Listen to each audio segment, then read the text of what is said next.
Welcome back to the VHS Vault. I am VHS Jason. Next to me, of course, is Jason Roy Gaston. He's in the Christmas spirit. I'm kind of in the Christmas spirit. And He's present.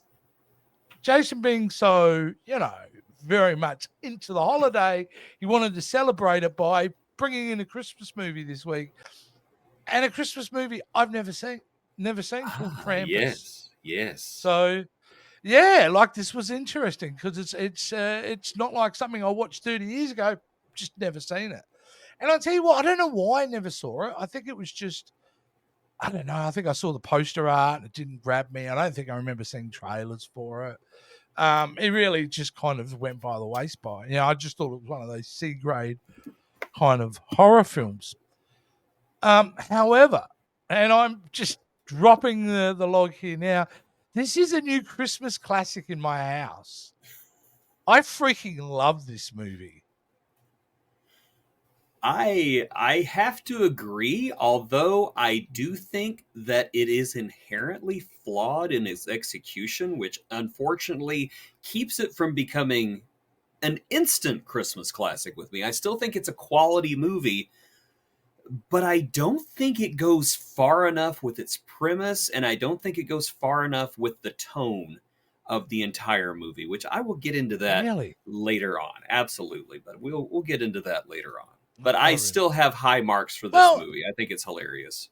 I tell you why there's certain things I think the filmmaker did I really appreciated in this film. And it wasn't until retrospect I appreciated, but in the moment I hated it. And what I'm basically talking about is literally the first 25 minutes of this film. It's not that I hated it. It just had played out every Christmas trope in every made-for-TV movie, setting up the family, derivative of movies like Christmas Fake. They're setting these things up.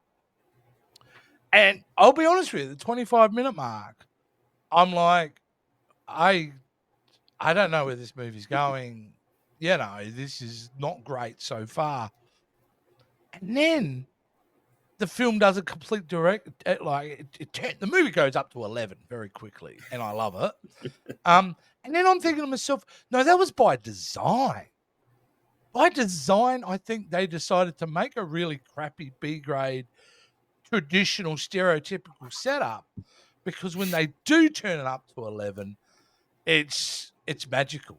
That was my feeling of watching it last night. Well, I do think that this movie was intended to parody the Hallmark Christmas movie or the Hallmark Family Christmas movie by one of my favorite things. I'm gonna just step back here for a second. One of my favorite things is whenever a movie switches genres right in the middle. We saw it with From Dusk Till Dawn, for example. It's a heist movie. It's a people on the run movie. Then all of a sudden, boom, vampires. I love that. If I had never seen this movie before, I would not have seen the last 3/4 coming from a mile away, because it's just a very bland, bad holiday movie. And then all of a sudden it turns into a siege movie. And there is so much about that I love. Just the fact that this movie takes what is basically sacred. A Christmas, even a bad Christmas, is a sacred thing. And then just upends it in so many terrifying and hilarious ways. The humor, just fresh. Yeah. Yeah. The humor in this movie was so much like Gremlins to me. Yeah. Just the fact that this is a movie you can laugh at in 1 minute, and then the next minute it's absolutely terrifying. I can laugh at the fact that there are gingerbread men fighting David is it Kocher? David Kocher? Koechner. Dave Koechner. Wow. Okay, I mispronounced that bad. There are gingerbread men fighting David Koechner 1 minute, and then there is a awful looking Jack-in-the-Box monster swallowing children whole the next minute, and you're just like, Jesus Christ, what are we doing here? Where is this movie going? Yeah. Now, if there's anything that I cannot fault this movie for, it is being unpredictable. because Hmm. you believe that. Okay, any bets you have about who's going to survive this movie? Yeah, don't. Yeah. Don't bet money, because there No. were a lot of surprising deaths and sudden surprising deaths. Just It, yeah, I think you've hit on one of the reasons I'm so infatuated with the movie is the based on it's very rare at our long time on this planet that we're surprised and genuinely surprised in these type of films. And it's just such a gift to watch a movie that it just goes places you just can't predict. And I think that's one of the key reasons I it worked for me. And the toys. I think it's a concept on paper that sounds bad, sounds like a bad idea. How are you going to make this work? You know, da, da, da.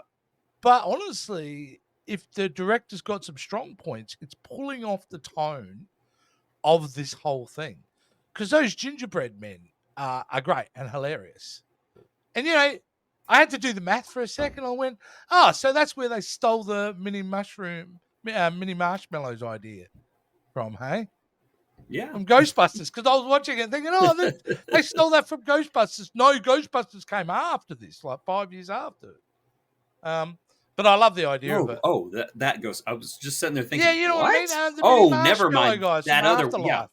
yeah. Yeah, from Afterlife. You That confused concept. me there for just a minute. I began to No. wonder. I began to doubt my own past. And then I remembered that there I are new wasn't very Ghostbusters movies. clear, which Yeah, is typical for me not being clear. should have called it Um, just Afterlife. I would have gotten it Afterlife, but the which was the Jack in the last Box is Ghostbusters a movie. yeah. Yeah, there Ghost were no the others. the Jack in that Box creature is so bizarre and so high concept is and you know it shouldn't work, but it works. That thing is scary. Well, it's not only Uh, that, but the teddy bear and the cherub and the yes, robot, all of them yeah, together Roma. are equal parts horrifying and hilarious. And Yeah. you want to laugh at it one minute, but the next minute there's a robot on Adam Scott literally stabbing him over Stabbing and him in the over and over back. in the back. And you want to laugh, but you know you shouldn't. You're just sitting there watching it like this. Yeah, enjoy it. You're not taking your eyes off it. You No, definitely you are your most eyes are definitely not. locked. But you know, I this film gives you early indication that they spent a bit of money on this because when that Universal logo opens up and it's frozen, I'm like, oh, okay, spent a little bit of money on this movie. Um, and it only cost $15 million to make this movie. Does that surprise you? It really That's does, cheap. That is especially for a movie that's only 9 years old, because it exactly just seems like you can't even make a television episode for no, $15 million anymore. no. So I And love watching movies take full advantage of their budget, because I mean every dollar you see on screen, and I honestly think that there are some dollars that you see on screen that weren't there in the first place, and I just wonder, how did they do that? yeah, like it looks expensive. Really great cast though. We mentioned David Koechner, but Adam Scott, who's really great in this. Same with the good old Aussie girl Toni Collette. Ah, love Tony. Um, yeah, Alison Tolman, she's fantastic as well. So you've got a real solid cast there. These are very good actors in their own right, and it's good to see Adam Scott doing something different at this Yes, point in his career, doing something who's going to play more the hero kind of role, which is great. Yeah, the grandmother is. I've seen her before on something else, and I couldn't pick it. She's wonderful in this. yeah. The Um, actress's name is Krista Stadler. Trista Stadler. Well, she's absolutely wonderful because, you know, just one look by her, and you change the tone of the scene instantly. Yes, She does that I several love times that. in the movie where she just turns the scene on its head. So I thought, yeah, she was wonderful. Even the kids are great. They Like really everybody are. works in this movie. Everybody And works. we are forgetting we're forgetting the late great Conchata Farrell, who played the Oh, of aunt. course. Just Of course, two and a half men. Yeah. who else could have played Aunt Dorothy? And Yeah. I this is the first time I've watched this movie since she passed away. And Oh wow. I felt as soon Yeah. as she showed up, playing this absolutely horrible human being, I Yeah. felt a pang of sadness, just like, oh, we don't Yeah. have her anymore. It's That's right. We unfair. don't. No, that's not Uh, that's not fair. but yeah, she Um, played. I love the fact that Aunt Dorothy is a combination of the aunt from National Lampoon's Vacation and Roseanne Barr. yeah. Just absolutely no filter, Yeah. absolutely no consideration for Mhm. anyone else. And if there is one thing about this movie that I noticed this time that I didn't notice the first time that I watched it, Mhm. the movie has a message that I Mm. didn't pick up on. And that message is it doesn't have to be this way. Mm. From beginning to end, people are miserable because they choose to be. And it Yeah. doesn't have to be this way. Yeah. And Dorothy is mean because she wants to be. It doesn't Mm. have to be that way. The girls are mean because they want to be, and it doesn't have to be that way. And you can even take that message to Max, the little boy. You know, he gets angry and he rips up his letter because he's mad at his family and he wants them to Mm. disappear. But it doesn't have to be that way. You can choose. You Mm. can choose to have a Merry Christmas if you wish to. Even in the face of absolute jerks, you can choose to be good. And I really love that message. And probably the reason this movie got greenlit because it's not a dumb script, Jason. It's not, no. If you're getting that message from the film, it means the script is tight. And I will give it to them. They got a fun little script here and they made it work really well. Um, to me, like the moment I saw it, and it's basically the shot you have in your background, the moment the scene where you see the Krampus jumping on the houses, that was the first moment I reconnected with the movie. Because just before that scene, whatever, you know. But that was the moment of going, hang on a minute here. Um, yeah, yeah. There's a lot of highlights in this film for me. I think it has the horror element, but it's a comedy. But overall, really, it's a Christmas movie because it does have a Christmas message. You know, so I just think it's got a lot going for it. I had a great time. I had a great time. Um, yeah, the elves could have done with a less bit of elf action. They were kind of annoying to me. They did really play as a villain, but especially the toys were great. And Krampus looked appropriately messed up. Yes. He looked I great.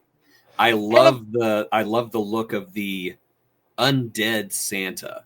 You normally when yeah, you see Krampus, he's a devil-looking character, but I really mm, think the undead Santa with the slack jawed and the mm, gross tongue was just fantastic. absolutely. And let's talk about it now. We might as well jump straight into it. The conceit at the end, which ties it up in a neat little bow. And the concept is they end up in a glass bauble at the end, and he collects them, Yeah. And which to me is just if you really think about it, he yeah, gave Max what he wanted. yeah, yeah. But it's Be not the first careful time what you Krampus wish for, children. has quite a collection of these baubles. But also, I tell you what else is clever: the poster for this, which gives away that whole idea is there, but you have no idea what the tie-in is at all when you're watching it for the first time. So when I saw that moment, I had such an appreciation for the genius of the marketing because I went, "Oh man, there you go. That applies with that," and it's fun because yeah, it's nothing. If you don't know what's coming, it just looked like that's a cool idea for a poster. Yeah, Um, you just kind of think that it's stylistic at yeah, first. And you don't realize it's going to yeah, be quite literal at the end. yeah. Yeah. Okay, so I think I'm ready to tell you about what parts of this movie, in my opinion, don't work. Okay, let's go. Okay. Let's do it. Um, so this is a horror comedy, but it seems like to me it has a very hard time balancing the two. Mm-hmm. And especially I love Adam Scott. I think he's a terrific comedy actor. I think he's a terrific dramatic actor, but there were Mm. a few choices in this movie that I thought were odd and out of place. There's a bit where they're being attacked in the living room, and I believe a child is being taken at this point, and his response is, "Oh, great." Huh. And I'm just thinking that's a weird choice. It's almost like during certain scenes, the movie could not commit from being one thing or the other, and it tried to be both at the same time, and it just didn't quite work. I do think, despite the fact that it had demonic toys at one point, I do wish it would have leaned more into the absurdity. And then there are other times that I wish it would have leaned more into the horror. And you can tell there are a few scenes where they were so afraid of getting an R rating that they kind of dialed it down a little bit. I wish they hadn't done that. I wish they'd kind of gone for it a little bit more and just done some trimming in post. But overall, I don't think that these are horror. I don't think that these are deal breakers for me. It's more of a, I love this movie, but I kind of wish they'd done this. Yeah, it's kind of like I don't know. It's like in a way, its flaws don't lessen my opinion of it because it's taking such bold swings, like creatively and just different ideas and taking the audience in a direction they're not expecting. I give a lot of leverage to that. I really do. And Michael Dougherty, now he's made a few horror films, hasn't he? He's got a bit of a horror film past. And let me just have a look at what he's done, because I know of his reputation. His reputation is apparently he's a great writer. So he wrote, he co-wrote X2. There you go. Good movie. Involved in Superman Returns, Trick or Treat, yeah. I love Trick or Treat. Love Trick it. or Treat with that. Yeah. What else he's done? Oh, I'm sure. Yeah, good. He co-wrote X-Men Apocalypse. Not his fault. Not your fault. Execution was that movie. It's not that bad. It's it's not Dark Execution. Phoenix. I like Dark Phoenix more. Here we go. We'll talk about that one day. Did I do? I stand by Dark Phoenix over Apocalypse any day. Oh yeah. It's like I don't even know you. But he also went on and made. He also went on our next series of movies we have to look at. Oh my god, the X-Men movies. There'll be some arguments in that. Oh yes, there will be. There will be. Anyway, but he went on to make a sequel which is not loved out there, but I particularly really enjoy this sequel, and that is Godzilla King of Monsters, which I really enjoy that film. So yeah, here we go, another argument. Maybe we're going to do the Godzilla films. Yeah, okay, and what are we going to do in 2038? I know I'm alone on that island with Godzilla King of the Monsters, and I'm cool with that. I'm just saying I had a good time with the movie. But he's clearly got some directing talents, this guy. And I think he's really he's found his little groove here, because, yeah, not often you get to see films like this anymore, Jason.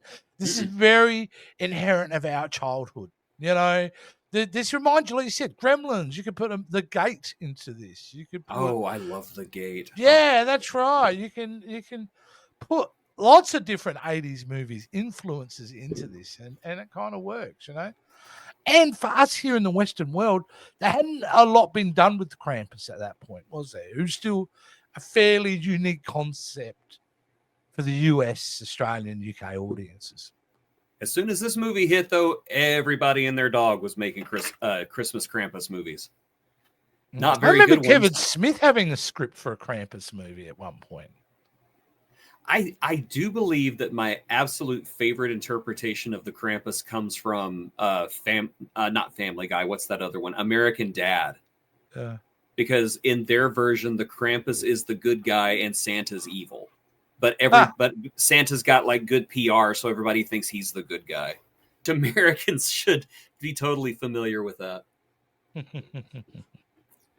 There you go. No, hang on. Let me just clarify Michael Dougherty. I'm on the Michael Dougherty bandwagon here, because I said King of Monsters, but did he also not direct Godzilla versus Kong and Godzilla X Kong. I think I he's done don't all know. three. I think he's done the last three Godzilla films. Yeah, I couldn't tell you, but I will tell you that I did like Godzilla versus Kong and Godzilla Loves Kong better than I liked King of Monsters. That's such an awkward title to say, isn't it? Godzilla Go- X Loves Kong or Godzilla Loves Kong. Yeah. I don't care what its actual title is. I call it Godzilla Loves Kong. Or the King Kong movie where Godzilla guest stars for absolutely no reason. It could have been a so. great King Kong movie, but oh no, we have to shove Godzilla into it. Well, that's what they have to do. The problem is they're stuck now because they've upped the ante so much. How can you go more? We've seen Godzilla, Kong, hate each other, fight each other, work together. Like, where do you go with that franchise? It's done. What does a half giant ape, half giant lizard baby look like? Oh, yeah, There we go. yeah, maybe. Kongzilla. Oh, that's not a bad title, actually. Yeah. I bet you there's already been, how they make the direct to streaming now movies. There, Kongzilla. Kongzilla. There's a Kongzilla being Theirs was a made in love Bulgaria affair for that $5 said million. yes when society said no. Look, no, I'm calling it Christmas, and I'm very tongue in cheek about it. But this film is the type of film that is fun to put on. I would think every holidays if you're that kind of mindset. It is, like I said, it is a positive messaging film. It's fun. It's different. It's a different play on it. I kind of half expected to see Santa come in at some point and them have a battle, but I assume they were going to save that for a sequel at some point. Who knows? Where is our sequel? Well, was it a franchise or not? Because it is set up, Jason, to be like an anthology series. It could very well be, but you know what? I'm actually okay if it's just a one shot. It's like, here's a Krampus story. Okay, we're done with it. You I'm can't fine with that. sequelize that movie, No. but you could definitely do another brand. And I bet you the executive thought about that. It was like, well, if this story works well, maybe Krampus could go to a new family the next year, Yeah, and and if it only costs, let's say, 15 million to shoot, yeah. and then you take that figure, multiply it by 30, add that to that, so $45 million. Surely it made more than that at the box office. It made 60. Okay, so domestic. There you go. It made money. But it did well globally. Yeah. Like, it had good international box office, and then it had really good DVD sales, Blu-ray sales, So 4K yeah, sales, I mean, whatever it is at that point. the audience is there. I think that a anthology Krampus series would be quite nice. Oh, domestic oh dear. It actually didn't do that great. Domestic sales was 42 million. International was only 18, so it made 61 million worldwide. So it I read that wrong. Yeah, it did make a profit, but not a great enough profit. of a profit. So, unfortunately, I read the DVD sales were really good. I'm sure that they probably were. I mean, okay, Hollywood bookkeeping is so crooked. Yeah. They try to make every movie look like a stinker and look like it didn't make any money. Yeah. Honestly, it is nearly impossible to make a movie that doesn't make money in some way or another. Exactly. It makes some profit down the line, wherever that line is. Now, I'm not That's saying why we get those straight to Tubi classics and things like that they make these days. Yes. Because they know they're still going to make money because somebody on Amazon Prime is going to go, yeah, I'll spend $2.99 on that to watch that. They make money with distribution. And we think of it from our perspective, there are countries around the world where that'll get a theatrical release. So, at the end of the day, thank God for people like that. Thank God for films like that. Hey, you know what? It's more variety. It's more diversity in things. And I think that it also encourages filmmakers to take chances. And that's what I like about Krampus is that it is a movie that does take chances. And I like that. Well, when you spend $15 million, nobody's freaking out, right? No. Nobody's freaking out whether this does.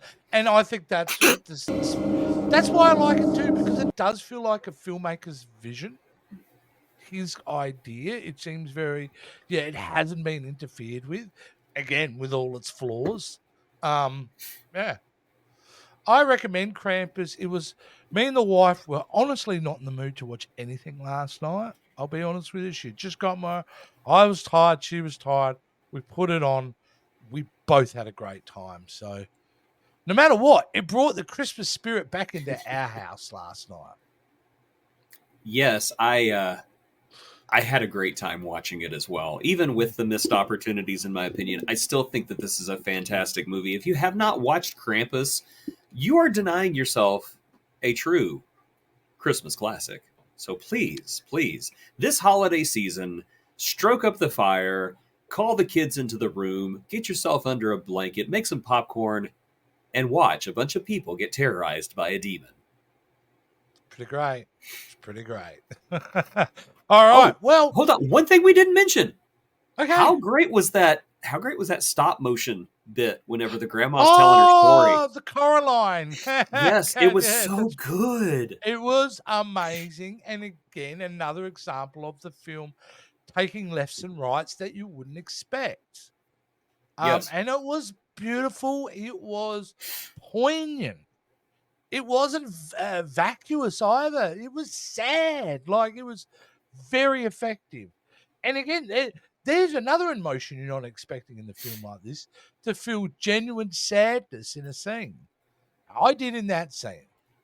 I thought There's several moments in this movie yeah. that I felt sadness, especially around the end when little Max is all by himself. And again, Yeah, they you wonder where the subvert. film is going at that point. You know, And what just I when mean? you think you know where it's going, they subvert it. And I just think that's so great. Yeah. Well, I look, I thank you for recommending it. I had a great time. I wonder what the guys out there think. Now, normally, Jason, we haven't even spoken about this. I'm just doing it. We'll cut it out if you don't agree. Normally, we would be now jumping to the next movie in our franchise series, which in this case would be Prey. But Christmas is coming. And I love Christmas. You love Christmas. So I thought maybe for next week, to make sure we get another Christmas movie in, we would do Violent Night, a recommendation. What do you think? The David Harbour classic. Fresh classic. Fresh off the grill. Yes, the wounds are still steaming in the icy winter night. I agree. Let's have ourselves, as you say, a violent night. Well, that's it, guys. We will see you next time on the VHS Vault. And Merry Christmas. Merry Christmas.